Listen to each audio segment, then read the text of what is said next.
Hello, good morning student. સુપ્રભાત.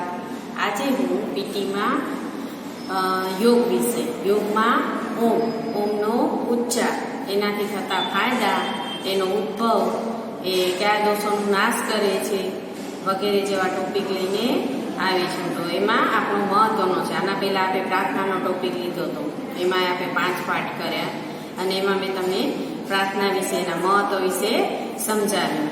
તો હવે આ ઓમનો ઉચ્ચાર કેવી રીતે કરવો, એ આપણા શરીર માટે કેટલો ફાયદાકારક છે એ હું આમાં બતાવીશ. તો ખાસ તો શું વધારે આપણે જરૂરી છે કે ઓમના ઉચ્ચારથી આપણા શરીરમાંના દોષો કેટલા દૂર થાય છે. અત્યારે કોરોનાનો પિરિયડ ચાલુ છે, આપણે કોરોનાથી લડી રહ્યા છીએ, ત્યારે આપણે ઘણા બધા ઉપચાર કરીએ છીએ, જેમ કે કાળા પીએ છીએ, સોશિયલ ડિસ્ટન્સ રાખીએ છીએ, માસ્ક પહેરીએ છીએ, હેન્ડ સેનેટાઈઝ કરીએ છીએ, બને ત્યાં સુધી કોઈને અડકતા નથી અથવા ભીડભાડમાં જાતા નથી, ઘરમાં આપણે ખાવા પીવામાં આટલી આપણે કેર કરીએ છીએ. તો એની સાથે એક આ વસ્તુ જોડાઈ જાય ને તો તમને અડધો ફાયદો આનાથી જ થઈ જશે.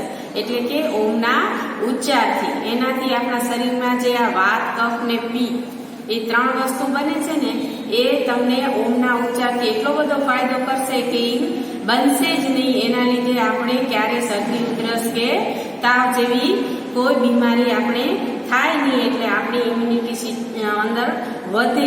એ વધવાને કારણે આપણે અંદરની શક્તિ વધવાથી, રોગ પ્રતિકારક શક્તિ વધવાથી આપણે ઘણો જ ફાયદો થાય છે. તો આ કરીએ છીએ, એની સાથે આપણે 5 થી 10 મિનિટ જ, વધારે જોઈશે નહીં. અને ઓમનો ઉચ્ચાર કેવો છે કે આપણે ગમે ત્યારે, ગમે જગ્યાએ તમે કરી શકો છો. એના માટે આપણે કોઈ પણ એવી જગ્યા નથી જોતી. જો તમને તકલીફ છે, તમે બેસી નથી શકતા એવા હોય છે, એને પણ આ ફાયદાકારક છે કે તમે ખુરશી ઉપર બેસીને પણ કરી શકો છો, બેડ પર બેસીને પણ કરી શકો છો. બને ત્યાં સુધી આપણે જમીન ઉપર બેસી અને કેવી સ્થિતિ, તો કે સુખાસનની સ્થિતિ, આવી રીતે આપણે ચીન મુદ્રામાં બેસી જઈએ અને સાથે પણ શું કરીએ, ઓમનો નાદ કરીએ. તો એ ગમે ત્યારે કરી શકીએ. સવારે વહેલા કરો, જમીને કરો, જમ્યા પછી કરો, ખાલી પેટે કરો, પાણી પીને કરો, કાંઈ પણ હોય તો તમે આ વસ્તુ કરી શકો છો. બીજા આસન છે એમાં આપણે જોવું પડે છે કે અમુક ટાઈમ જોઈને, કે આપણું ખાવા પીવાની બધી જ રીત આપણે જોવી પડે છે, જ્યારે આમાં આપણે એ પણ જોવું પડતું નથી. એક નાની વસ્તુ છે પણ એના ફાયદા અઢળક છે. માટે જ હું આ ટોપિક લઈને આજે આવી છું. તો હવે નેક્સ્ટ આપણે જોશું કે આનામાં આપણે શું કરવાનું છે. અસ્તુ.